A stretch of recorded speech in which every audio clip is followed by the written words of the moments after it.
To download iPhone ringtone on Realme 16 Pro, you have to open the Google Play Store. For the first, go for the search and go for Zedge application.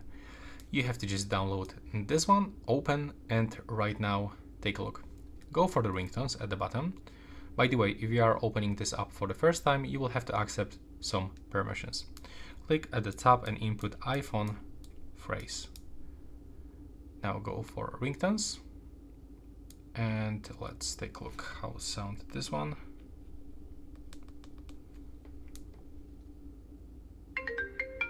Yeah, this is the iPhone sound, so we have to tap on it, click here to download, and we have to click to set a ringtone. And now, as you can see, the ringtone was updated, so now when we go into our sound settings, we can already find that sound as our ringtone. Take a look.